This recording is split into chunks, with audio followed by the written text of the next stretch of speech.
கிழக்கு நியூஸ் நேயர்களுக்கு வணக்கம். இது பத்ரியை கேளுங்கள். உங்கள் கேள்விகளோடு நான் விவேக் பாரதி. நம்மிடையே பதில்களை தருவதற்காக பத்ரி இணைந்திருக்கிறார். அவரை வரவேற்போம். வணக்கம் சார். வணக்கம் வணக்கம்.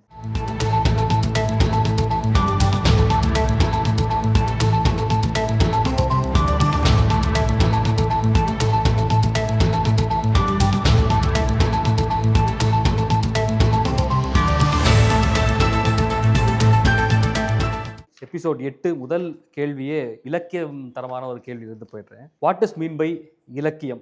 Why some writers who proclaims themselves as இலக்கியவாதிகள் are calling Mr. Sujata, Balakumaran and Kalki as commercial writers, but in reality, Sujata, Kalki writings are powerful and feels fresh to me.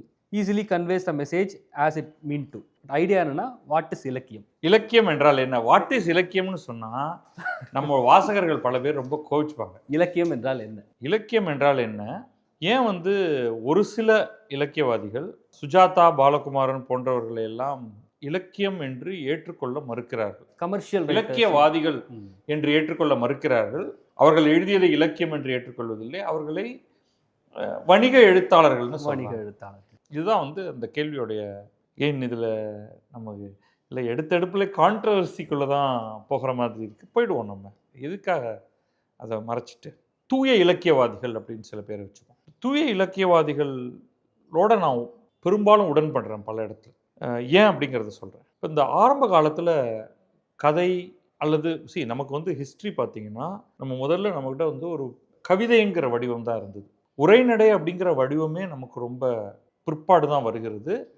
அதுவும் நமக்கு முதல்ல இந்த உரையாசிரியர்கள்ங்கிறவங்க கவிதை இலக்கியம், கவிதையில் படைக்கப்பட்ட இலக்கியத்துக்கு அது காப்பியமாகவோ தனிப்பாடல்களாகவோ பக்தி பாடல்களாகவோ அதற்கு அவங்க உரை எழுத ஆரம்பிக்கிறாங்க. இலக்கணத்துக்கும் உரை எழுதுறாங்க. அதில் உரைநடை வருகிறது. ஆனால் இந்த நமக்கிட்ட இருந்த மரபு காப்பிய மரபு அப்படின்னு சொல்லுவோம். அது ஒரு நெடுங்கதை வடிவு. அங்கிருந்து நமக்கு இந்த மேற்கத்திய அணுகுமுறையிலிருந்து தான் சிறுகதை அப்படிங்கிறது வருது. நம்மக்கிட்டக்கவே ஒரு நாடக வடிவம் ஒன்று இருந்தது. நான் சொல்கிறது இந்திய பாரம்பரியத்தில் நாடக வடிவம் இருந்தது. ஆனால் அந்த சிறுகதை அப்படிங்கிற வடிவம் வெளியிலிருந்து வருது. அது சார்ந்து அதற்கு பிறகு நமக்கு இந்த நாவல் அப்படிங்கிற வடிவம் வெளியிலிருந்து தான் நமக்கு வருது. அதுக்கு பிறகு இந்த நவீன கால எழுத்துகள் அப்படின்னு வர்றதுக்கான அந்த டிரான்ஸ்ஃபர் பீரியடில் நிறைய முயற்சிகள் செய்யப்படுது. தமிழில் எழுதப்பட்ட ஆரம்பகால கதைகள், பிரதாப முதலியார் சரித்திரம், அதெல்லாம் படிச்சிருக்கீங்களா? கேள்விப்பட்டிருக்கேன். கேள்விப்பட்டா போதாது, அந்த டெக்ஸ்ட்டை படிக்கணும். படித்தா எவ்வளவு அசட்டுத்தனங்கள் நிரம்பியதாக இருக்கும். அது இன்றைய இதில் பார்க்கும் பொழுது தமிழில் எழுதப்பட்ட முதல் இது அல்லது வாவேசு ஐயருடைய ஆற்றங்கரையில் குளத்தங்கரை அரசமரம் அந்த மாதிரி ஏதோ போகும்.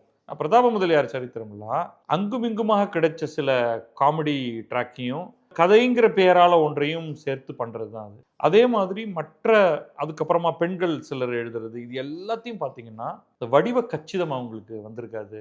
அறிவுரை சொல்லணும் அப்படிங்கிறது திடீர்னு மேலோங்கிடும். இது எல்லாமே குறைபாடுகள். கதைங்கிறது அது இயல்பாக அது நிகழணும், அதை நிகழ்த்தி காட்டணும். இதெல்லாம் இந்த மாடர்னிட்டி இதை கேட்க ஆரம்பிச்சது. அந்த பின்னணியில் தான் நம்ம நம்முடைய ஆசிரியர்கள் இலக்கியம்னா என்ன அப்படிங்கிறத பேச ஆரம்பித்தாங்க. ஸோ அந்த வகையில் பார்க்கும் பொழுது சுஜாதாவோ பாலகுமாரனோ, இப்போ அந்த பெயர்கள் வந்திருக்கிறதுனால நான் சொல்கிறேன், சுஜாதா இலக்கியத்தரமாகவும் எழுதக்கூடியவர் என்னை பொறுத்த வரைக்கும். பாலகுமாரனை ஒரு சில லெவல் கீழே வைக்கிறேன்னா, பாலகுமாரன் நண்பர்கள் கோபித்து கொண்டால் அதுக்கு நான் ஒன்றும் பண்ண முடியாது. சுஜாதாவை அதுக்கு கொஞ்சம் மேலே வைக்கிறேன். ஆனால் பல நேரங்களில் அவர் என்ன பண்ணிடுவார்னா, வேறு பல காரணங்களுக்காக தன்னுடைய எழுத்தை தானே அதோடைய லெவலை குறைப்பார். இப்போ நீங்கள் ஒரு வார பத்திரிகையில் தொடர்கதை எழுதுறீங்கன்னா அந்த ஒவ்வொரு வாரமும் ஒரு திருப்பம் வைக்கணும். அப்போ தான் அவன் அடுத்த வாரம் படிப்பான். ஸோ எங்கே அந்த ஆர்டிஃபிஷியாலிட்டி உள்ளே வந்துருதோ இங்கே ஆட்டோமேட்டிக்காக அதோடைய வேல்யூவை குறைக்கிறீங்க. அது நேச்சுரல் கிடையாது. அதுக்கப்புறமா ஒரு சில இடங்களில் அது ஜவ்வு இழுக்கும். இது ஒரு எக்ஸாம்பிள் கல்கிக்கும் இது நிகழும். இப்போ பொன்னியின் செல்வன்லாம் ஒரு சில பகுதிகள்லாம் நெளிய வைக்கும். அதோடைய கட்டுக்கோப்பு குலைய ஆரம்பிக்கும். நயனேன்னு எழுதிட்டு இருக்காரியா, இதை எழுத நல்லா எழுதினா பரவாயில்ல, சில இடங்கள்லாம் ரொம்ப ட்ராப் ஆகிடும். இந்த first part, second part, third பார்ட்டுன்னு அப்படி போக போக நிறைய இடங்கள்ல நீங்கள் அந்த தொய்யலை உணர்வீங்க.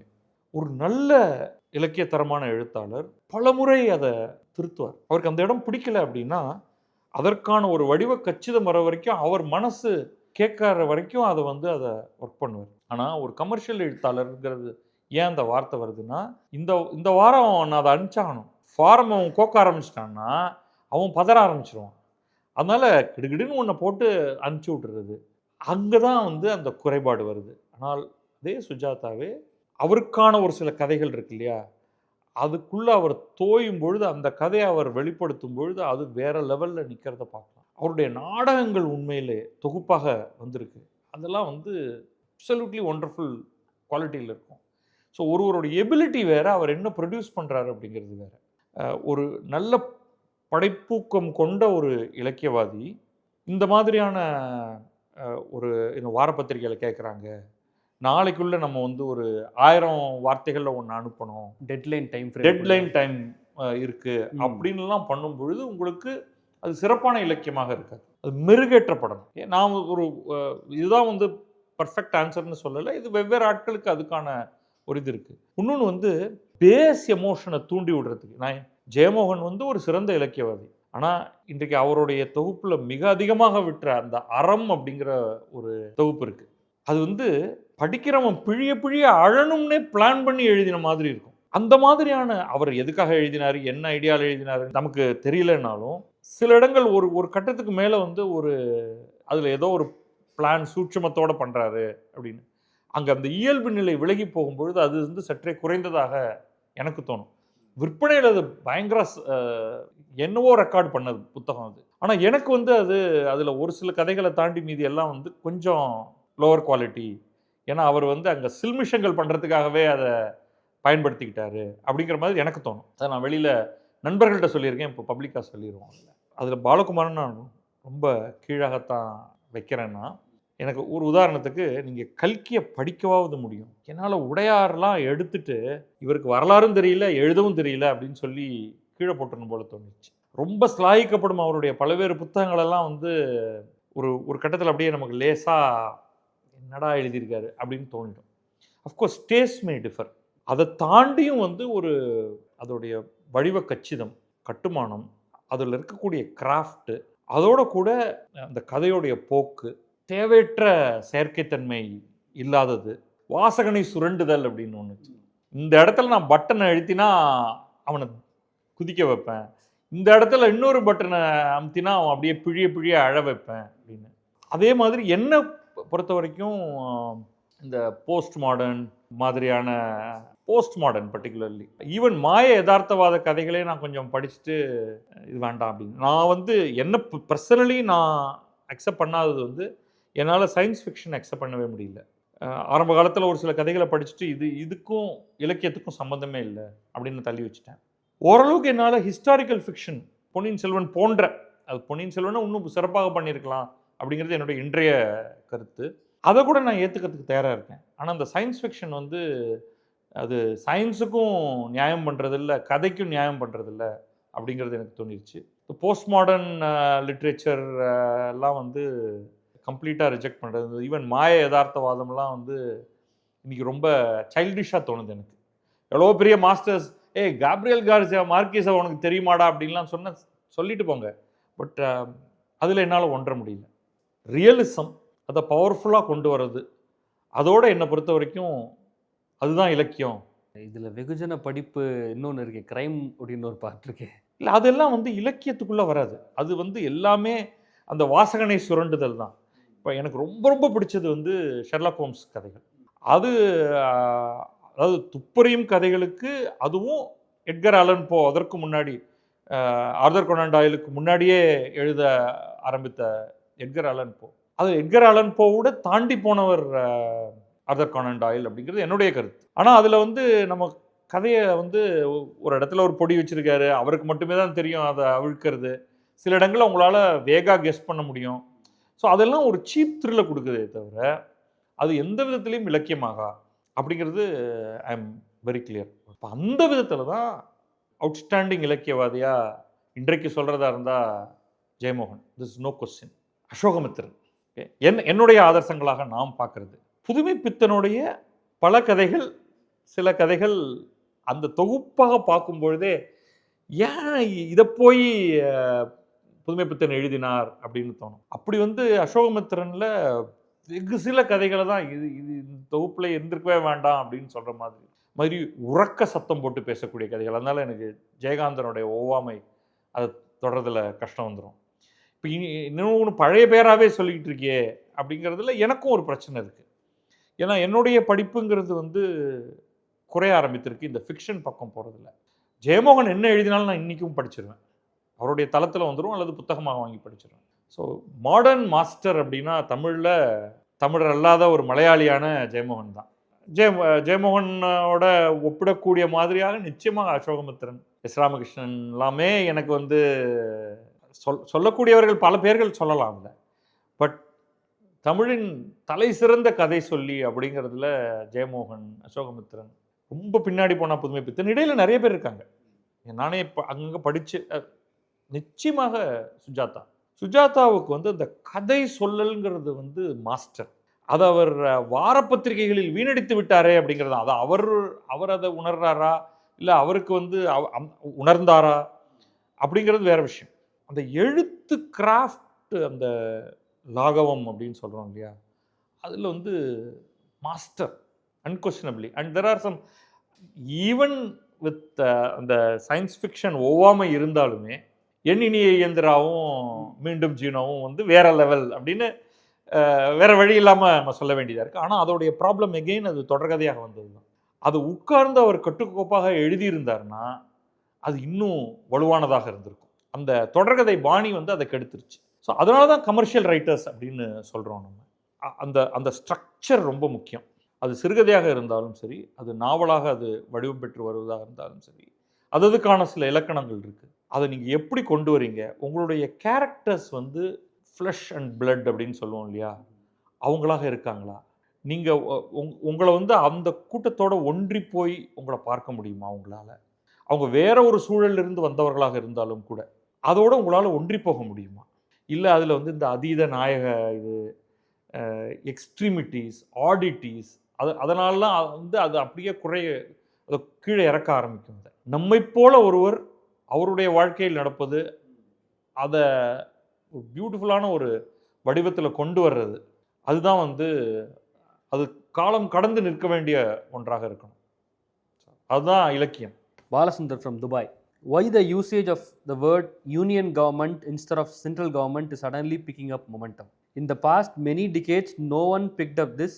Is there any other state other than Tamil Nadu obsessed with this term? What is the legal position of this topic? இதில் லீகலாக ஒரு பிரச்சனையும் கிடையாது. அதற்கு பேர் வந்து ஆங்கிலத்தில் யூனியன் கவர்மெண்ட். பழக்கத்தில் நம்ம வந்து அதை மத்தி மாநிலம் அப்படின்னு, மத்திய அப்படிங்கிறதே சமஸ்கிருத வார்த்தை. அதனால் ஒரு கட்டத்தில் வந்து அதே பொருள் படக்கூடிய மாதிரியாக நடுவண் அரசு அப்படிங்கிற பயன்பாடு வர ஆரம்பிச்சது. அந்நிய மொழிகளை விளக்க வேண்டும், சமஸ்கிருதத்தை விளக்கணும் அப்படின்னு சொல்லும் பொழுது நடுவண் அரசு அப்படின்னு வர ஆரம்பிச்சது. அந்த பழைய பாணியை பின்பற்றுபவர்கள் மத்திய அரசு அப்படின்னு சொல்லிட்டு இருந்தாங்க. ஆங்கிலத்தில் மத்திய சர்க்கார் அப்படிங்கிறது வந்து சர்வசாதாரணமாக ஹிந்தியில் பயன்படுத்தப்படுறத நம்ம வட மாநிலங்களில் பார்க்குறோம். இங்கே அதே பின்பற்றி மத்திய அரசு அப்படின்னு சொல்லப்பட்டது நடுவண் அரசு அப்படின்னு ஆச்சு. அது மத்திய அப்படின்னா அவங்க நடுவில் இருக்காங்க, நம்மலாம் பெரிஃபரியில் இருக்கோம். அப்போ அது வந்து நம்மளை வெளியில் தள்ளுற மாதிரி இருக்குது என்று உணர்ந்தோ என்னவோ. மேலும் இது ஒரு ஃபெடரல் அப்படிங்கிறத குறிப்பிடணும் அப்படிங்கிறதுக்காக யூனியன் ஆஃப் ஸ்டேட்ஸ் அப்படிங்கிறது வந்து கொஞ்சம் வீக்கெண்டு ஃபார்முலா மாதிரி இருக்குது அப்படிங்கிறதுனால திமுக அதை வந்து திடீர்னு 2021 26 மட்டும்தான் அதை வெப்பனாக எடுத்தாங்க. அதுக்கு முன்னாடி நடுவண் அரசுன்னு சொன்னவங்க யாருமே ஆட்சியில் இருந்தவர்கள் அல்ல. தமிழ் தேசியவாத கருத்தாக்கம் உடையவர்கள் அல்லது தமிழ் தீவிரவாதிகள் அப்படின்னு வச்சுக்கலாம். இந்த இடத்துல கெட்ட வார்த்தையாக சொல்லலை அந்த தீவிரவாதிகள்னு. மொழியை வந்து தூய்மைப்படுத்தணும் அப்படின்னு நினைக்கிறவங்க 2021 to 26 தான் நாங்கள் வலுக்கட்டாயமாக ஒன்றிய அரசுன்னு சொல்லுவோம் அப்படின்னு சொன்னாங்க. அப்போ கூட அதிமுக அதை பின்பற்றலை. அவங்க இன்னும் மத்திய அரசுன்னு தான் சொல்லிட்டு இருக்காங்க. திமுக ஆரம்பித்தது அந்த பெரிய கட்சிகளில், தாவேக அதை தொடர்கிறது. இப்போ தாவேகலையே உள்ளே இருக்கிற எல்லாருக்கும் ஒரு ஸ்டாண்டு கிடையாது. இப்போ சட்டமன்றத்தில் பேசும்பொழுது கூட மத்திய அரசுன்னு சொல்லுவாங்க, டக்குன்னு ஒன்றிய அரசுன்னு மாற்றிப்பாங்க. ஐயோ தப்பு பண்ணிட்டோமோ அப்படின்ட்டு. விஜய் இவங்களெல்லாம் கூப்பிட்டு முட்டி போடு, நீ வந்து எப்படி நீ மத்திய அரசுன்னு சொல்லுவ, ஒன்றிய அரசுன்னு சொல்லணும்லாம் ஒன்றும் சொல்ல போகிறவர் கிடையாது. அவரே ஒன்றிய அரசுன்னா ஒன்றிய அரசுன்னு படிப்பார், மத்திய அரசுன்னா மத்திய அரசுன்னு படிப்பார். நீ என்ன ஸ்கிரிப்ட் கொடுக்குறீங்களோ அதுதான் அவர் படிக்க போகிறார். அப்போ இது நீங்கள் என்ன வேணாலும் சொல்லலாம். ஆனால் இதை வெஹிமெண்ட்டாக சொல்லக்கூடியவங்க யாருன்னு பார்த்தா அவங்க தாவேகாவுடைய திராவிட கொழுந்துகள் அப்படின்னு நீங்களே கண்டுபிடிச்சிடலாம். ஒரு ராஜ்மோகன் சொல்லுவார், ஒரு சிடிஆர் நிர்மல்குமார் வந்து எல்லா இடத்துக்கும் போயிட்டு வந்தாலும் அவர் அதிமுகவில் இருந்தார், பாஜகவில் இருந்தார், ஆனாலும் வந்து அது ஒரு ஒன்றிய அரசு அப்படின்னு சொல்லணுங்கிறத வந்து ஒரு முதன்மையான நோக்கமாக வச்சுருக்காரு. மற்றவங்கெல்லாம் வந்து தமிழ் ரொம்ப ஒன்றும் தெரியாதவங்க. இவர் ஆதவர்ஜுனா பேசும்பொழுது வார்த்தைகளெல்லாம் ரொம்ப தவறாகவே பயன்படுத்துவார், தெரியாமல், வேண்டுமென்றேலாம் இல்லை. அதனால் இதை ஒரு பெரிய இந்த ஒன்றிய அரசுங்கிறதெல்லாம் ஒரு பெரிய விஷயமா எடுத்துக்கூடாது. தமிழ்நாட்டை தவிர யாரும் இதை பண்ணலை, வேறு யாரும் இதை பண்ண மாட்டாங்க. அவங்களுக்கு சீரியஸான வேலை இருக்குது. தமிழ்நாட்டுக்கு வந்து சீரியஸ்னஸ் இல்லாமல் ஜோக் அடிக்கிறதுக்காகவே இதை சீரியஸாக பேசுகிறாங்க. உலகில் எந்த நாடாக இருந்தாலும் அதிதீவிர இடதுசாரி சிந்தனை உள்ளவர்களை கூட புரட்சிக்காரர்கள் என்றும் முற்போக்கு சிந்தனை என்றும் கூறும் ஊடகங்கள் வலதுசாரி அல்லது அந்நாட்டிற்கான தேசியவாத கொள்கை பேசினால் ஏதோ ஒரு இனத்துடனோ அல்லது மதத்தோடோ வேண்டுமென்றே தொடர்புபடுத்தி தேசிய கொள்கையை பாசிசம், பிற்போக்குவாதிகள் என்று சொல்கிறார்களே, இது டபுள் ஸ்டாண்டர்ட் அல்லவா? இந்த மனநிலை எதனால்? இது வந்து யார் மொழியை கட்டுப்படுத்துகிறாங்க, யார் ஊடகங்களை கட்டுப்படுத்துகிறாங்க அப்படிங்கிறதுலேருந்து ஆரம்பிக்குது. இப்போ எல்லாரும் பேசுகிறதுக்கு முன்னாடி நான் என்ன முற்போக்குன்னு சொல்லிட்டேன்னு வச்சுங்களேன், மற்றவங்களாம் தூங்கிட்டு இருந்தப்பவே நான் முற்போக்கு அப்படின்னு சொன்னால் ஆட்டோமேட்டிக்காக மற்றவங்கெல்லாம் பிற்போக்கு அப்படின்னு ஆகிடுவீங்க. அப்போ நம்மலாம் வந்து ஃபோர்ஸிபிளி நீ ஒன்று என் கூட இரு முற்போக்குன்னா, இல்லைன்னா நீ பிற்போக்கு தான், அதெல்லாம் ஒன்றும் கிடையாது. அதனால தான் கடுப்பாகி ஐ திங்க் ஜெயகாந்தன் தான் நினைக்கிறேன், முற்போக்கு பிற்போக்கு வைத்து போக்கு போடா அப்படின்ட்டு அவர் இடதுசாரியா இருந்தவர் தான். ஸோ இந்த வார்த்தை கேம் இருக்கு இல்லையா, இதில் வந்து இந்த இடதுசாரிகள் left liberal, left right liberal அது எல்லாத்துக்கும் என்ன வேணாலும் நீங்கள் அர்த்தம் கற்பிச்சிங்க, அது அப்புறமா போவோம். இந்த கேமை வந்து அவங்க பயங்கரமாக பிடிச்சிட்டாங்க. We are progressives. இது ஆங்கிலம் ஐரோப்பிய மொழிகள்லேருந்து வருது. இது நாங்கள் வந்து நீங்கள் பழசையே பிடிச்சிட்டு தொங்குறீங்க, நாங்கள் பழசை உதறி எரிஞ்சிட்டு வேகமாக நாங்கள் முன்னோடி போகிறோம், வேகமாக ஓடி போகிறோம் அப்படின்னு அவங்க ஒரு கருத்தாக்கத்தை அவங்க கொடுக்குறோம். அப்போ ஏற்கனவே இருக்கிறது எல்லாமே கெட்டது அப்படிங்கிறது அவர்களுடைய அனுபவத்தில் வர்றது, ஃபியூடலிசத்துலேருந்து அவங்க ஆரம்பிக்கிறாங்க. ஆனால் இதற்கான மாற்றுக்கருத்தும் இதே ஐரோப்பாவில் தான் வர ஆரம்பிச்சது. அதில் வந்து ஃப்ரெட்ரிக் ஹயக் போன்றவர்களுடைய அது மாதிரி ஒரு ஆஸ்ட்ரியன் ஸ்கூல் அதே பகுதியிலேருந்து தான் உருவாகுது. அவங்களுடைய கருத்து வந்து ஒரு சமூகம் ஒரு இடத்துக்கு ஒரு குறிப்பிட்ட காலத்துக்கு பிறகு தான் வந்து அடையுது, அது ஈக்குலிபிரியம் ஸ்டேட். அது கொஞ்சம் கொஞ்சமாக அந்த இடத்த நோக்கி நகருது. அது இன்னும் நகர்ந்துக்கிட்டே தான் போகுது. ஆனால் அது வந்து ஸ்லோ அண்ட் ஸ்டெடி சேஞ்சாக இருந்தால் அது சஸ்டைனபிள். ஆனால் இந்த டில்ட்டிங் அட் த விண்ட்மில்ஸ்னு சொல்லுவாங்க, இந்த டான் கிஹோத்தேன்னு ஒரு டான் குவிக்ஸோட்டுன்னுலாம் ஸ்பெல்லிங் போட்டிருக்கோம், அந்த அவருடைய கதையிலேருந்து வர்றது அது. ஸோ இவங்க என்ன பண்ணுறாங்கன்னா, இந்த கம்யூனிஸ்டுகளுக்கு அமைப்பு என்பது சரியல்ல, அமைப்பை அப்படியே கவுத்துறணும். இப்போ இங்கே டேபிள் இருக்குது, அது மேலே 2 டீ கப் இருக்குது, ஒரு நியூஸ் பேப்பர் இருக்குது, அவங்க வந்தாங்கன்னா டபார்னு இதை திருப்பி கீழே தட்டி விட்டுறணும். இப்போ என்ன ஆகும், இந்த கப்பு கீழே வந்து ஃபஸ்ட்டு உடஞ்சிரும், அதுக்கப்புறம் இதில் மேலே இதில் இருக்கிற அந்த கிளாஸ் உடஞ்சிரும். அதுதான் அவங்கள பொறுத்த வரைக்கும் சாதனை. இருக்கிறத போட்டு களைச்சி உடச்சிடணும். ஏன்னா இது சரியில்லை, இதான் நம்மளாம் அமைப்பு. சரி போட்டு அந்த கேமராவோட உயிரற்ற பொருட்களை உடைக்கலாம், உயிருள்ள பொருட்களை போட்டு தள்ளு. அதனால தான் அவங்களுடைய கான்செப்ட் ஆஃப் ரெவல்யூஷனில் வன்முறை இருக்கும். இது ரஷ்யாவில் பார்த்தோம், சீனாவில் பார்த்தோம், கொத்தாக மக்கள் கொல்லப்பட்டார்கள். இப்போ இந்த பாரம்பரிய அறிவு அப்படிங்கிறத கேவலப்படுத்துறது, அதெல்லாம் வந்து ஒரு ஸ்லேவரி, அது வந்து அடிமை இதை தான் ஊக்குவிக்கும், அங்கே வந்து ஒரு இம்பேலன்ஸ் ஒன்று இருந்துக்கிட்டே இருக்கும் அப்படின்ட்டு. ஆனால் இப்படியெல்லாம் சொல்லிட்டு பண்ணுறாங்க இல்லையா, பண்ணிட்டு இவங்க உருவாக்குறது என்னென்னா புதிய இம்பேலன்ஸ். இது அனிமல் ஃபார்மில் ஜார்ஜ் ஆர்வெல் வந்து ரொம்ப பியூட்டிஃபுல்லாக கொடுத்துருப்பாரு. இன்றைக்கி ஃபுல்லாக இலக்கியம் தான் பாருங்க, என்ன எக்ஸாம்பிளுக்கு இருந்தாலும் நம்ம ஏதாவது ஒரு புத்தகத்தை கொண்டு வந்துடுவோம். அது வந்து கம்யூனிஸ்டுகளை விட்டு காட்சி எடுத்த புத்தகம், அந்த மாதிரி ஒரு புத்தகம் கிடையாது. ஈக்குவாலிட்டியை கொண்டு வரேன் பேர் வழி அப்படின்ட்டு அவங்க எப்படி வந்து கம்யூனிசம் அவங்களுக்கு ஏற்ற மாதிரியான ஒரு இன்இக்வாலிட்டியை ஏற்படுத்துது அப்படின்ட்டு. வெரஸ் தி ஹயக்கியன் தாட் என்ன மாதிரி போகுதுன்னா, எல்லா சேஞ்சுமே மல்டிபிள் நெகோசியேஷன்ஸ் ஒரு சொசைட்டியில் இருக்குது. அது நிச்சயமாக அது மாறும், அதுதான் உண்மையான முன்னேற்றம். ஆனால் அது ஸ்லோ அண்ட் ஸ்டெடியாக தான் மாறும். நீங்கள் எதிர்குரல் கொடுக்கக்கூடாதுன்னு சொல்லலை, கொடுத்துக்கிட்டே இருங்க. ஆனால் அதை வன்முறையாக அதை நான் புரட்டி போடுவேன், உடச்சி போடுவேன், இதை பண்ணுவேன், அதை பண்ணுவேன் அப்படிங்கும் பொழுது அப்படி நாம் என் கூட இல்லாதவங்க எல்லாருமே வந்து எதிரிகள், வர்க்க எதிரிகள், இந்த வர்க்க போராட்டம், உபரி மதிப்பு, இதெல்லாம் வந்து மார்க்ஸ் நிறைய விஷயங்களை கற்பனை பண்ணி எழுதினார். But they all failed. They failed everywhere. இப்போ அவங்க என்ன மாதிரி ஆயிருக்காங்க? இங்கே இந்தியாவை எடுத்துக்கிட்டிங்கன்னா, ஒரு சின்ன ஒரு அட்ஜங்க்ட் பார்ட்டி, துணுண்டு பார்ட்டி, ஆனால் வாய் பெரிய வாயுள்ள கட்சி. மொழியை அவங்க தான் தீர்மானிக்கிறாங்க, போராட்ட வடிவங்களை அவங்க தான் தீர்மானிக்கிறாங்க, 10 பேர் வச்சுக்கிட்டு. அதில் வந்து கட்சி அப்படி, ஆனால் அவங்க அந்த அந்த தாட் ப்ராசஸ் உள்ளவங்க இருக்காங்க இல்லையா, அந்த லிபரல் ஆட்கள் எல்லாம் அவங்க தான் வந்து பத்திரிகை துறையில் முக்கியமானவங்களா இருக்காங்க. வேற எந்த இடத்துலையும் ப்ரொடக்டிவாக அவங்களால வேலை செய்ய முடியாதுங்கிறதுனால யூனிவர்சிட்டியில் வந்து ப்ரொஃபஸர் ஆகிடுறாங்க. அப்போ அங்கே அடுத்த தலைமுறையை வந்து பிரெயின் வாஷ் பண்ணுறதுக்கான இடத்துல உட்காந்துட்டு இருக்காங்க. அப்போ அந்த லாங்குவேஜ், அதாவது இந்த தான் பிறந்து வளர்ந்த அந்த சமூகத்தையே வெறுப்பதற்கு அவர்கள் அந்த குழந்தைகளுக்கு சொல்லித் தருகிறார்கள். இது அமெரிக்காவிலிருந்து இந்தியா வரை இதுதான் நடக்குது. இதுவுமே ஒரு அறிவு சார்ந்து இது உருவாகி வந்திருக்கிறது. அதில் குறைபாடுகள் இருக்கலாம் நிச்சயமாக.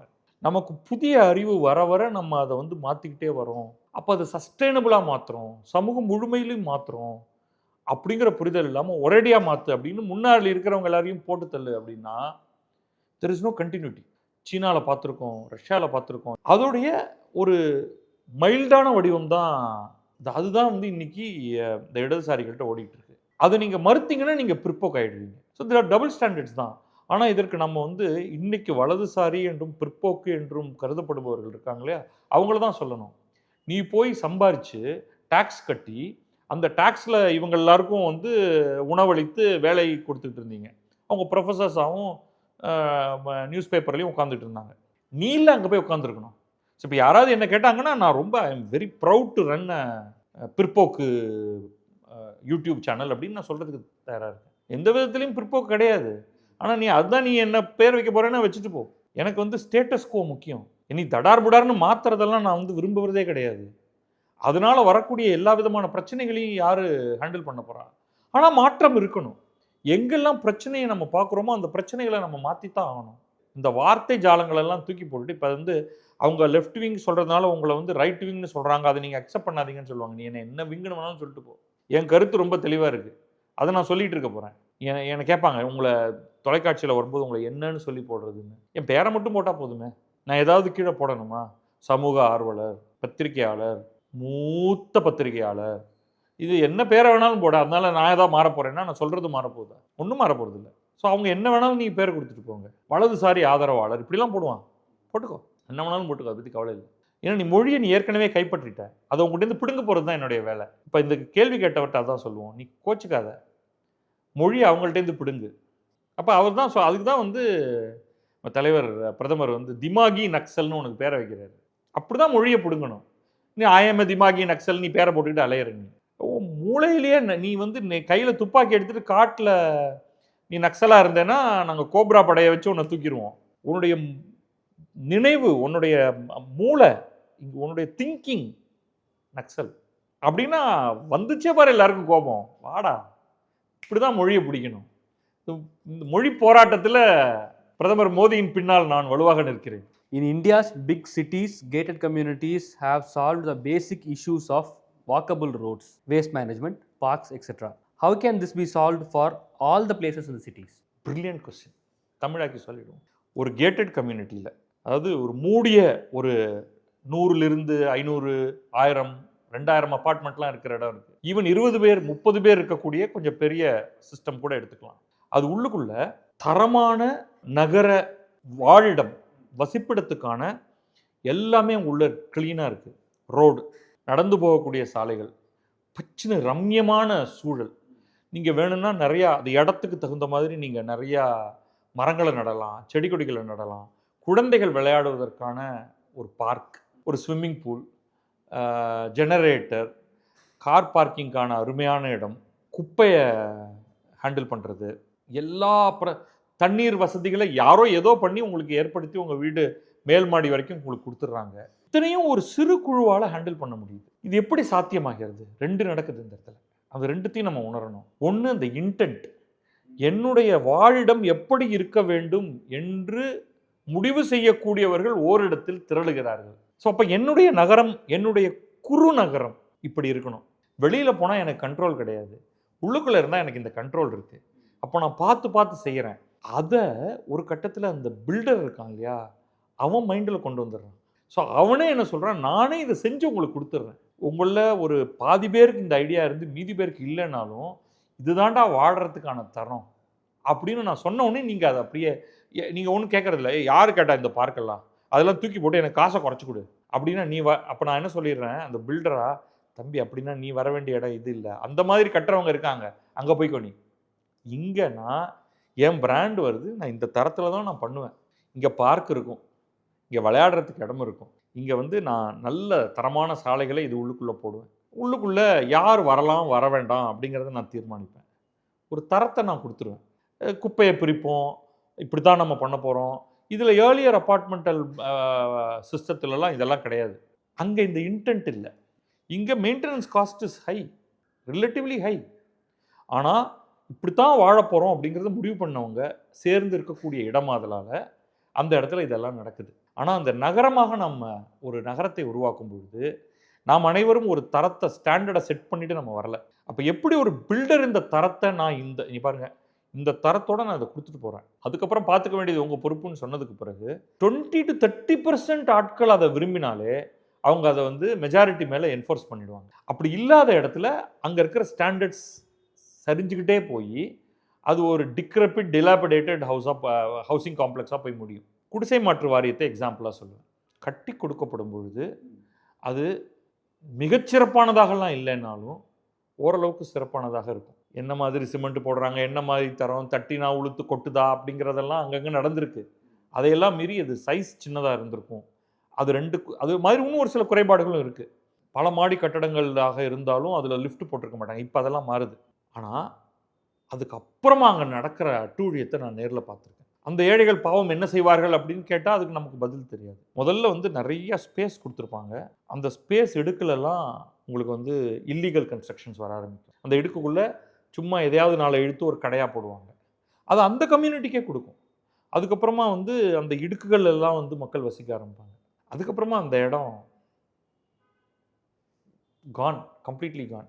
இதை கண்ணுக்கு நேராக நான் பார்த்துட்டு சொல்கிறேன். நான் பல இடங்களில் பார்த்துட்டு சொல்கிறேன். இவங்க இந்த குடிசை மாற்று வாரியம்ங்கிறதுனாலேயே இவங்க கட்டுற கவர்மெண்ட்டும் வன்மமாக கட்டியிருக்கு. அவங்களுக்கு வீட்டுக்கு தண்ணி வசதி கிடையாது. வாசலில் ஒரு பைப் ஒன்று இருக்கும், அதில் தண்ணி வந்துக்கிட்டே இருக்கும். அதில் அவங்க அண்டாண்டாவாக எடுத்துகிட்டு போகணும். நம்ம வீட்டில் இப்படி திறந்தா வரும். கழிப்பறைகளுடைய அவைலபிலிட்டியில் ஒரு சில கொஸ்டின் மார்க்ஸ் இருக்கும். இப்போ நீங்கள் கட்டி கொடுக்கும் பொழுதே உனக்கு தரம் இவ்வளோ போதுன்ற அரசும், எனக்கு கிடைச்ச இடம் வந்து இது இருக்கோ அதை விட நான் கீழே கொண்டு போக போகிறேன் என்று அந்த மக்களும் இருக்கும்பொழுது கண்ணு முன்னாடியே நீங்கள் அது கிரம்பிள் ஆகிறத பார்ப்பீங்க. திடீர்னு அதுக்குள்ளே இல்லீகல் கன்ஸ்ட்ரக்ஷன்ஸ் முளைக்கும் உங்கள் கண்ணுக்கு முன்னாடியே. யாருமே தடுக்க மாட்டாங்க. அதுக்கு அங்கே லோக்கல் தலைமை தாங்குவார். அவர் மோஸ்ட்லி அரசியல் கட்சிக்காரராக இருப்பார். பொதுமக்கள் வாசிக்கக்கூடிய இடம் அப்படித்தான் இருக்குது. இதை வந்து ட்ராஜடி ஆஃப் காமன்ஸ் அப்படிங்கிற ஒரு இதால் பொருளாதாரத்தில் இதை விளக்குவாங்க. Nobody owns it. ஸோ அதை வந்து நான் எதுக்கு பார்த்துக்கணும்னு சொல்லிட்டு நீங்கள் குப்பையை ஒரு இடத்துல போட ஆரம்பிச்சிங்கன்னா எவ்வளோ விரைவில் அது நாசமாகுது அப்படின்னு பார்ப்பீங்க. நம்ம அலுவலகத்திலேயே அதை எக்ஸ்பெரிமெண்ட் பண்ணலாம். நீங்கள் தெருவில் இந்த ஓரத்தில் குப்பை போட ஆரம்பிச்சிங்கன்னா அடுத்து வரவங்க அவங்க சார்பில் 4 குப்பையை போடுவாங்க. இப்போ நம்ம என்ன பண்ணுறோம், இங்கே ஒவ்வொரு உட்கார்ற இடத்துலையும் ஒரு குப்பை தொட்டி குட்டியாக வைக்கிறோம். அதில் ஒரு பிளாஸ்டிக் பேக் வைக்கிறோம். அதில் குப்பையை போட்டு அந்த குப்பையை க்ளீன் பண்ணுறதுக்கான ஒரு ப்ராசஸ் நம்ம ஏற்படுத்தியிருக்கோம். காலையில் பெருக்கணும், துடைக்கணும் அப்படின்லாம் எஸ்ஓபி போட்டிருக்கோம். கழிவறை எப்படி பார்த்துக்கணும் அப்படின்னு போட்டிருக்கோம். இதெல்லாம் சேர்ந்தது தான் ஒரு ஸ்டாண்டர்ட் தர நிர்ணயம் அப்படிங்கிறது. அப்போ நம்முடைய கார்ப்பரேஷனுக்கு இதை பற்றின ஒரு கவலை இல்லை, கார்ப்பரேஷன் கவுன்சிலருக்கு கவலை இல்லை. இப்போ அவங்கெல்லாம் என்ன பார்க்குறாங்கன்னா, இப்போவே இன்றைக்கே வந்து அடுத்த இது வந்து கோரிக்கை வந்துருச்சு, நீங்கள் எம்எல்ஏக்களுக்கெல்லாம் மட்டும் கார் தரீங்க அப்படின்னு மாணிக்கம் தாகூர் வந்து அடுத்து ஊராட்சி மன்ற நகராட்சி மன்ற அதுலேயும் தலைவர்கள்லாம் வந்து அவங்க காரில் பிராஸில் அடித்து போட்டுட்டாங்க. இது எந்த சட்டத்தில் இருக்குதுன்னு தெரியல. இப்போ அவங்களுக்கெல்லாம் கார் கொடுங்க, அப்புறம் கவுன்சிலருக்கு அவங்களுக்கெல்லாம் கார் கொடுங்க, அப்படியே அதை நீட்டிக்கும். அவ்வளோதான். அதில் தான் உங்களுக்கான கவனம் இருக்கே தவிர ஊரே குப்பையாக இருக்கடா, உங்களுடைய தரம்ங்கிறது என்ன? இந்தியாவே ஒரு குப்பைக்காடாக இருந்ததில்லை. இப்போ கொஞ்சம் கொஞ்சமாக ஒரு சில நகரங்கள் அதுலேருந்து மாற ஆரம்பிச்சிருக்கு. ஆனால் பெருநகரங்கள் மாறுவது கடைசியாகத்தான் நடக்கும். உண்மையில் இன்றைக்கு நீங்கள் நினச்சிங்கன்னா ஒரு திண்டுக்கல்ல சிறப்பான நகரமாக ஆக்க முடியும். ஒரு சென்னையை ஆக்கிறதுக்கு ரொம்ப நாளாகும். ஏன்னா குறைவாக மக்கள் இருக்கும்பொழுது அவங்கள ஒரு சேர நீங்கள் பிடிச்சிட்டிங்கன்னா, அதுவும் பர்டிகுலர்லி அந்த சிறுநகரம் ஒரு ஹை இன்கம் ஹை ப்ரொடக்டிவிட்டி நகரமாக இருந்ததுன்னா இது இன்னும் வேகமாக நடக்கும். ஏன்னா அந்த முனிசிபாலிட்டிக்கு அதிக பணம் வரும். அவங்க வந்து எல்லா வீட்டுக்கும் எந்த மாதிரியான வீடாக இருந்தாலும் நான் வீட்டுக்கு இப்போ ஜல் ஜீவன் மிஷன் அதெல்லாம் போட்டு ஏதோ பண்ணுறாங்க. இது எதுவுமே தேவையில்லாமல் அந்த நகராட்சியே பண்ணியிருக்கணும். ஒரு நகராட்சி தனக்கு வேண்டிய வருமானத்தை அந்த நகரத்திலிருந்து உருவாக்கி கொள்ள முடியாவிட்டால் அது வேஸ்ட்டு. நீங்கள் சொல்கிற குடியிருப்பில் அது எல்லாத்தையும் பிளான் பண்ணியாச்சு. அதனால் அது தரமாக இயங்குகிறது. அவ்வளோதான் வித்தியாசம். ஸோ இன்டென்ட் ஒன்று, பணம் ரெண்டாவது. அப்போ மிடில் கிளாஸ் என்ன பண்ணுதுன்னா, ரிச் வந்து அவங்களுடைய காம்பவுண்டுக்குள்ளேயே இதெல்லாம் பண்ணிடுறாங்க. ஒரு மாபெரும் பங்களா, நான் சொல்கிறது ரிச்னா ஊபர் ரிச், ரொம்ப அதாவது அப்பர் கிரஸ்ட். சட்டமன்றத்தில் சொல்லும் பொழுது அமைச்சர் ராதவ் அர்ஜுனாவும் நம்ம எதிர்க்கட்சி தலைவரை பார்த்து அவருக்கு 2-3 பங்களாக்கள் இருக்குங்க, அப்படியும் அரசு பங்களாவில் தங்குறாரு அப்படின்னு சொன்னார் இல்லையா. அந்த 2-3 பங்களாவும் நம்ம சொல்லக்கூடிய அந்த மிடில் கிளாஸ் குடியிருப்பை விட பல மடங்கு குவாலிட்டியாக இருக்கும்.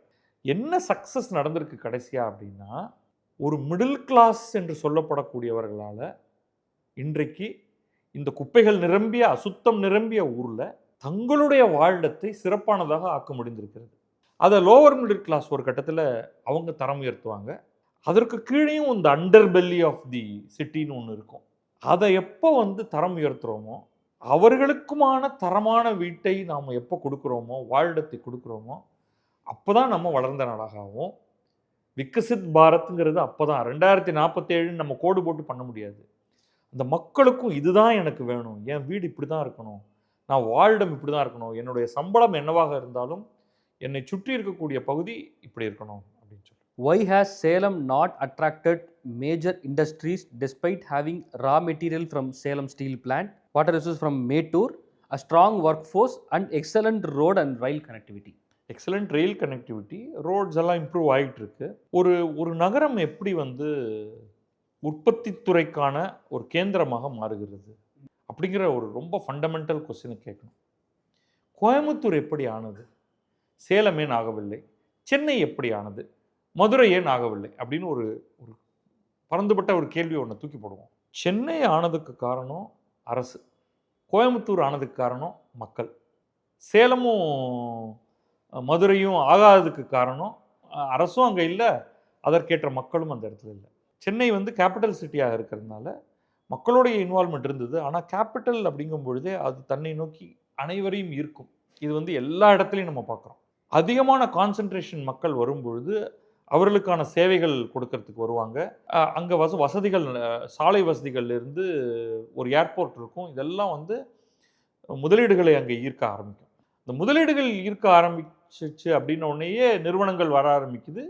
மீதியெல்லாம் ஈஸி. இப்போ சென்னையில் இருக்கக்கூடிய அந்த என்டையர் ஆட்டோமொபைல் செக்மெண்ட் இருக்கு இல்லையா, அதை வந்து கூப்பிட்டு இங்கே கொண்டு வந்தாங்க. ஃபோர்டு வந்ததோ, ஹுண்டாய் வந்ததோ, ஏன் அதை சென்னையில் வச்சிருக்கணும்? அது திண்டுக்கல்லில் வச்சிருக்கலாம் இல்லையா? அவன் நீ திண்டுக்கலுக்கு போனால் அவன் போக மாட்டான். சென்னையில் தான் ஹார்பர் இருக்குது. நான் எனக்கு தேவையான இறக்குமதிக்கான பொருட்களை நான் இங்கே தான் கொண்டு வர முடியும். ஏற்றுமதி பண்ண ஆரம்பிக்கும் பொழுது இங்கிருந்து ஏற்றுமதி பண்ணுறது தான் எனக்கு ஈஸி. அவங்க கேட்டது ஆக்சுவலாக ஃபோர்டெல்லாம் கேட்டது எங்களுடைய ஃபேக்ட்ரிக்குள்ளேயே உங்களுடைய இருப்பு பாதையை உள்ளே கொண்டு வர முடியுமா? அப்போ என்ன ஆகும்னா அவங்க வந்து வண்டியை அதுக்குள்ளே லோட் பண்ணி எங்கே வேணாலும் எடுத்துகிட்டு போக முடியும். அது நடக்கலை. பட் இதெல்லாம் செஞ்சு கொடுத்தா அவங்க வருவாங்க. ஆனால் அதே சமயம் இன்றைக்கி வந்து ஹோசூர் ஏன் வேகமாக விரிவடைகிறது? அரசு, மக்கள் ரெண்டும் சேருது அந்த இடத்துல. Proximity to Bangalore. So Hosur வந்து சென்னையினால் அல்ல, அரசோட இன்வால்மெண்ட் இருக்குது. அது எப்படின்னு சொல்கிறேன். பெங்களூரோட விரிவாக்கத்தில் அதை ஒட்டி இருக்கக்கூடிய பகுதிகள் அப்படின்னு பார்க்கும்பொழுது தமிழ்நாட்டுடைய டேலண்ட் வேணும், பெங்களூருக்கு அருகாமையில் இருக்கணும். அப்போ அங்கே ஆட்டோமேட்டிக்காக ஒரு இண்டஸ்ட்ரியல் கிளஸ்டர் உருவாக ஆரம்பிக்குது. அங்கே இண்டஸ்ட்ரியல் கிளஸ்டர் உருவாக ஆரம்பிக்குதுங்கும் பொழுது அரசு இறங்குது அந்த இடத்துல. நான் வந்து இங்கே தொழிற்பேட்டைகளை உருவாக்குறேன், லேண்ட் அக்விசிஷனை ஈஸியாக்குறேன். ஒரு அரசோட இன்வால்மெண்ட் அந்த இடத்துல தான் இருக்குது. அப்புறம் நான் வந்து கூட்டிகிட்டு வரேன் எல்லாரையும், உங்களுக்கு இந்த இடத்துல நிலம் வேணும்னா எங்கிட்ட கேளுங்க நான் தரேன் அப்படின்ட்டு. அதைத்தான் வந்து இன்றைக்கி ஸ்ரீ சிட்டியில் சந்திரபாபு நாயுடு முன்னாடியே பண்ண ஆரம்பித்தார். அதுக்கு பிறகும் அது தொடருது. சென்னையை ஒட்டி இருக்குது, மாதவரத்துலேருந்து கூப்பிட்டு தூரத்தில் இருக்குது. அப்போ இதே மாதிரி எப்படி ஹொசூர் பெங்களூரிலேருந்து எடுத்துக்குதோ அதே மாதிரி ஸ்ரீ சிட்டி சென்னையிலேருந்து எடுத்துக்கிறதுக்கான ஒரு அமைப்பிடமாக இருக்குது. அப்போ இது ரெண்டும் இல்லைன்னா ஓல்டு எக்கானமி மட்டும்தான் அவங்கள்ட்ட இருக்கும். அதுதான் வந்து சேலத்தோடைய பிரச்சனை. கோயம்புத்தூரில் உண்மையிலேயே சுதந்திரத்துக்கு முன்பிருந்தே பலர் 2 ஏரியாவில் பெரிய அளவுக்கு இன்வால்வ் ஆனாங்க. ஒன்று மேனுஃபேக்சரிங். ஸோ அதில் தான் நீங்கள் வந்து ஜிடி நாயுடுவோட பேரை கட்டாயமாக குறிப்பிடணும். இன்னும் பல மேனுஃபேக்சரிங், இந்த முக்கியமாக கேஸ்ட் லைன்லேயே சொல்லலாம். நாயுடுக்கள் மிகப்பெரிய கான்ட்ரிபியூஷன். அதுக்கு பிறகு தான் கொங்கு வேளாளர்கள் நிலச்சுவார்ந்தார்களாக இருந்தவங்க. அவங்க பார்க்குறாங்க இவங்க என்ன மாதிரி வளர்ச்சி அடைகிறாங்க அப்படின்ட்டு. அதுக்கேற்ற மாதிரி இன்றைக்கி பேரை பார்த்தீங்கன்னா அந்த நாயுடுல ஜிடி நாயுடு பேரில் நாயுடு இருக்குது. மற்றவங்கெல்லாம் வந்து உள்ளூர்காரங்களுக்கு தான் தெரியுது நாயுடுவா இல்லை கொங்கு வேளாளர்னு. அந்த ஜாதி கட்டமைப்புலேருந்து அவங்க அதை உருவாகி வரும்பொழுது ஒரு கட்டத்தில் கொங்கு வேளாளர்களும் அதில் இணைகிறார்கள். அது ஒரு பெரிய புரட்சி அந்த இடத்துல ஏற்படுத்துது. அதோடைய ஸ்பில் ஓவர் உங்களுக்கு வந்து திருப்பூருக்கு போகுது, ஈரோடுக்கு போகுது. அதே விரிவாக்கம் தான், அவ்வளோதான். அது சேலத்துக்கு போகிறதுக்கு சேலம் இன்னும் கொஞ்சம் தள்ளி இருக்குது, அவ்வளோதான் அந்த பெல்ட்டில். மற்றபடி வந்து சேலத்தில் ஒரு டாப் ஆஃப் த லைன் ஆட்கள் இருந்திருந்தாங்கன்னா அந்த ஒரு 4-5 பேர் போராடி அந்த இடத்துல 100 வருடத்துக்கு முன்னால் ஆலைகளை உருவாக்கி இருந்தால் பிற இடங்கள்லையும் இருந்திருக்கு. இப்போ டிவிஎஸ்லாம் ஆரம்பித்தது வந்து மதுரை அந்த பெல்ட்டில் தான். ஆனால் அவங்க விரைவாக சென்னைக்கு வந்துடுறாங்க. அவளுடைய அங்கே மதுரை சுற்றி சில ஃபேக்ட்ரிஸ் இருக்குன்னாலும் சென்னையில் தான் ஓவர்வெல்மிங்காக ஃபேக்ட்ரிஸ் இருக்குது. ஸோ அதை மனசில் வச்சுக்கணும். ஸோ ஒன்று அரசு அல்லது மக்கள், ஒரு ஸ்டாண்ட் அவுட் ஆட்கள், அது ரெண்டும் இல்லைன்னா அது பின்தங்கி தான் போகும் அந்த இடம். ஓகே, அதே Balasundar from Dubai. How to bring substantial number of individual under income tax scope here? Only 7% of population is filing income tax returns every year. Asking PAN numbers for high value transactions prove ineffective as there is no immediate impact. Is the leakage not preventable? இது ரொம்ப பெரிய பதில் சொல்ல வேண்டியிருக்கும். இந்தியாவை பொறுத்த வரைக்கும் huge challenge இது.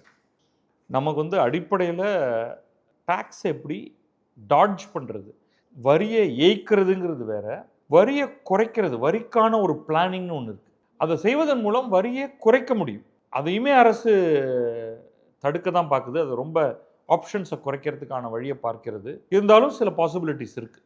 அது ஒரு நல்ல ஆலோசகரை நீங்கள் நியமிச்சிங்கன்னா அவங்க வந்து டேக்ஸ் எஃபிஷியண்ட்டாக உங்களுடைய சிஸ்டத்தை டிவைஸ் பண்ணி கொடுப்பாங்க. ஆனால் நீங்கள் எப்படியும் நீங்கள் நிறையா வருமானம் பார்க்குறீங்கன்னா டேக்ஸ் கொடுத்துருவீங்க. இப்போ நம்ம 2 விஷயம் பார்க்குறோம். ஒன்று வந்து வரி செலுத்துவது, இன்னொன்று டேக்ஸை ஃபைல் பண்ணுறது. அது நில் டேக்ஸாக இருந்தாலும். இப்போ நீங்கள் பார்த்தீங்கன்னா நமக்கு வந்து number of people tax file பண்ணுறதே ரொம்ப குறைச்சி, அப்படி ஃபைல் பண்ணுறவங்களையும் பார்த்தீங்கன்னா அதில் நிறைய பேர் நில் டேக்ஸ். அதுவும் பர்டிகுலர்லி போன ஆண்டு உங்களுக்கு வந்து 12 லட்சம் வரைக்குமான வருமானத்துக்கு வரி கிடையாது, அதில் ரிபேட் உண்டு அப்படின்னு பார்க்கும்பொழுது உங்களுக்கு நில் டேக்ஸில் நிறைய பேர் வந்துடுறாங்க. முன்னெல்லாம் வந்து 5-6 லட்சம் ரூபாய் ஆண்டு வருமானம் இருந்தாலே நீங்கள் வரி கட்டணும் அப்படிங்கிறதுலேருந்து அது கொஞ்சம் கொஞ்சமாக ஆகி நேராக ஒரே ஜம்பில் 12 லட்சம்னு ஆயிடுச்சு. அரசை பொறுத்த வரைக்கும் இன்றைக்கு நீங்கள் வரி ஃபைல் பண்ணிங்கனாலே போதும். At least you are there in the system. இதில் என்ன, இதை எப்படி இன்க்ரீஸ் பண்ணுறது அப்படின்னா உங்களுக்கு ஏதோ ஒரு விதத்தில் நான் ஒரு இன்சென்டிவ் தரணும். இன்றைக்கி வரி கட்டுறேன் அல்லது வரிக்கான இதை ஃபைல் பண்ணுறேன் அப்படின்னாலே உங்களுக்கு என்ன இன்சென்டிவ் இருக்குது? ஒரு இன்சென்டிவும் கிடையாது. பனிஷ்மெண்ட்டு தான் இருக்கே தவிர இன்சென்டிவ் ஒன்றுமே கிடையாது. ஹை வேல்யூ டிரான்சாக்ஷனில் போடலைன்னா ஒழிச்சு கட்டிடுவேன் அப்படிங்கிறது வந்து மிரட்டல். பட் அதை பண்ணுறதுனால எனக்கு ஏதாவது நன்மை இருக்கா அப்படின்னா இருக்குது. எப்படின்னா, ஆனால் அது வந்து எல்லாரையும் தொடாததுனால அது இட் இஸ் நாட் ஹெல்ப்ஃபுல். நீங்கள் வந்து வரி ஃபைல் பண்ணுறீங்கன்னா உங்களுக்கு லோன் வாங்குறது ஈஸி ரிலேட்டிவ்லி. ஏன்னா நான் ஃபஸ்ட்டு கேட்குறதே உங்களுடைய last 2 years or 3 years income tax file பண்ண டேட்டா கொடுங்க அப்படின்னு கேட்குறேன். நான் வந்து இன்கம் டேக்ஸ்லாம் கட்டுறது இல்லைங்க, நான் நம்ம டிரான்சாக்ஷனே கொஞ்சம் அப்படி இப்படிங்க அப்படின்னு நீங்கள் சொன்னீங்கன்னா, சார் அப்புறம் என்ன பேசிஸில் சார் உங்களுக்கு நான் லோன் தர்றது அப்படின்னு கேட்பாங்க. ஸோ லீகல் ரூட்ஸ் மூலமாக லோன் எடுக்கணும்னா உங்களுக்கு இன்கம் டேக்ஸ் ஃபைல் பண்ண ஒரு ஹிஸ்ட்ரி இருந்தால்தான். ஏன்னா அதில் நீங்கள் சொல்லக்கூடிய வருமானத்தை மட்டும்தான் இந்த அமைப்புகள் எல்லாம், அந்த பேங்க்கோ என்பிஎஃப்சிஸோ அந்த கடன் கொடுக்கக்கூடியவர்கள் ஏற்றுக்கொள்கிறார்கள். ஸோ அதுதான் ரொம்ப முக்கியம். அப்போ பிஸ்னஸ் பர்சன்ஸ் எல்லாமே முதல்ல இப்போ நம்ம ஒரு வருமானத்தை காமிக்கணும், நம்ம ஒரு அமைப்புக்குள்ளே வரணும், இன்ஃபார்மல் செக்டரில் இருக்கக்கூடாது, ஃபார்மல் செக்டருக்குள்ளே வரணுங்கிறது இப்போ தான் ஆரம்பிச்சிருக்கு. ஜிஎஸ்டி அதை அவங்க மேலே ஃபோர்ஸ் பண்ணிருச்சு. அதுக்கு பிறகு வந்து ஜிஎஸ்டிக்குள்ளேயே வந்தாச்சு, சரி ஒழி டேக்ஸ் ஃபைலிங்கும் பண்ணிவிடுவோம் அப்படிங்கிறத நோக்கி அவங்க நகர ஆரம்பிச்சிருக்காங்க. சேலரிடு கிளாஸ் வந்து ஆட்டோமேட்டிக்காக கவர்மெண்ட் கிட்ட ஒரு டேட்டா வந்துடுது. ஏன்னா அது வந்து ஃபார்மல் செக்டரில் அவங்க இருக்கும் பொழுது பிஎஃப், இஎஸ்ஐ அப்படின்னு அவங்களுடைய வருமானம் பற்றிய ஒரு தெளிவு வந்து அரசுக்கு வந்துடுது. அப்போ அவங்க என்ன பண்ணிடுறாங்க, ஃபோர்ஸிபிளி அதில் வந்து ஒரு டிடிஎஸ் உள்ள வருது. அது மூலமாக ஈவன் நில் டிடிஎஸ், ஏன்னா அவங்க 12 லட்சத்துக்குள்ளே இருக்குது அப்படின்னு உங்கள் கம்பெனிகிட்ட சொன்னீங்கன்னா அவங்க உங்கள்கிட்ட டேக்ஸ் பிடிக்க மாட்டாங்க. ஆனாலும் நீங்கள் டேக்ஸ் ஃபைல் பண்ணணும் என்ற ஒரு என்ஃபோர்ஸ்மெண்ட் நடக்கிற வரைக்கும் உங்களுக்கு வந்து அட்லீஸ்ட் ஒரு கணக்காவது இருக்குது. ஸோ இதுதான் நம்முடைய இதை பண்ண முடியும். அப்போ ஏகப்பட்ட மற்ற வழிகளில், அதாவது நான் ஃபார்மல் செக்டரில் இருக்காங்க இல்லையா, அவங்கள எப்படி டேக்ஸ் சிஸ்டத்துக்குள்ளே கொண்டு வருது, அதுக்கப்புறமா நம்ம அதில் வந்து டேக்ஸை வாங்குறதுங்கிறத எப்போ பண்ணுறதுன்னு பார்க்கலாம். அதில் சேலஞ்ச் என்னென்னா, நம்ம வந்து கொஞ்சம் கொஞ்சமாக அந்த 12 லட்சம்னு கொண்டு போயிட்டோம் இல்லையா ஒரு லிமிட்டை, அதை இனிமேல் குறைக்க முடியாது. அது ஒன் வே ஸ்ட்ரீட் தான். 12 லட்சம் கொண்டு போனீங்கன்னா அடுத்து நீங்கள் 15 லட்சத்துக்கு தான் அதை எடுத்துகிட்டு போக முடியுமே தவிர, இல்லைங்க இப்போ நம்ம 12 லட்சங்கிறத வந்து 5 லட்சம் ஆக்குவோம், எல்லாரையும் டேக்ஸ் கட்ட வைப்போம் அப்படின்னா புரட்சி தான் வெடிக்கும். So it won't work. அதனால் எல்லாருடைய வருமானமும் மேலே போகும்பொழுது more and more middle class ஆட்கள் வந்து வருமான வரி கட்டுவாங்க, அல்லது குறைந்தபட்சம் நில் டேக்ஸாவது ஃபைல் பண்ணுவாங்க. அதுதான் பெஸ்ட் நம்ம இப்போதைக்கு பார்க்கக்கூடியது. அரசியல், குறிப்பாக இலக்கியம், வாழ்வாதாரம், இப்படி பல தரப்பட்ட கேள்விகளை இந்த எபிசோடில் பார்த்தோம். இன்னும் நிறைய கேள்விகளோடு அடுத்த எபிசோடில் சந்திப்போம்.